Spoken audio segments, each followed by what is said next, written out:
Viral ஆகணும்னு சொல்லிட்டு இவன் ஒரு 10,000 மீட்டர் டவரை கிளைம் பண்ணி ஜஸ்ட் மிஸ்ஸுங்க செத்தே போயிருப்பான்.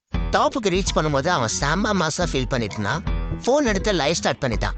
வியூஸ் போர் ஆகுது, கமெண்ட்ஸ் கிளர் ஆகுது. அவன் ஸ்மைல் பண்ணிட்டு அட்டென்ஷன் என்ஜாய் பண்ணிட்டு இருந்தான்.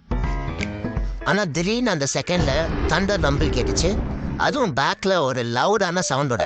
பேனிக் ஆன அந்த பையன் அவன் சேஃப்டி ஹுக்கை ரீச் பண்ணா, பட் ஸ்லிப் ஆயிடுச்சுங்க. அண்ட் அவ்வளோதான், டாப்ல இருந்து விழுந்துட்டான். அவன் லைஃப் மூமெண்ட்ஸ் அவன் கண்ணு முன்னாலே ஃபிளாஷ் ஆக ஆரம்பிச்சிடு. அப்போதான் அவன் ஞாபகம் வந்துச்சு, நான் தான் பேராஷூட் போட்டிருக்கேன்ல. காரை புல் பண்ணா ஒரு டீப் பிரெத் எடுத்தான். பட் அவன் ஷாக்குக்கு பேராஷூட் மேல் ஃபங்க்ஷன் ஆயிடுச்சு. கண்ட்ரோல் பண்ண முடியாம அவன் டைரக்டா ஒரு பெரிய பில்டிங்க்கு ஸ்பீடா போறான். இம்பாக்டுக்கு ரெடி ஆகும் போது மிராக்கிள் அந்த டோர் ஓப்பன் ஆகி அவன் நேரா எங்க வந்தானா, நம்ம மைசூர்ஸுக்கு தான் வந்தான். ஸோ நம்ம மைசூர்ஸை பொறுத்த வரைக்கும் வெறும் 10,000 ரூபாயில உங்களுக்கு கான் காம்போ வச்சிருப்போம். வெறும் 15,000 ரூபாயில உங்களுக்கு சோஃபா காம்போ வச்சிருப்போம். வெறும் 50,000 உங்களுக்கு கல்யாண காம்போ வச்சிருப்போம். ஸோ நம்ம மைசூர்ஸை பொறுத்த வரைக்கும் உங்களுக்கு ஃபுல் அண்ட் ஃபுல் அஃபோர்டபுள் ப்ரைஸ்ல ஃபர்னிச்சர் கொடுத்துட்டு இருக்கோம். நீங்க நேரா வந்து விசிட் பண்ணுங்க. ஸ்க்ரீன்ல ஒரு நம்பர் கால் பண்ணுங்க.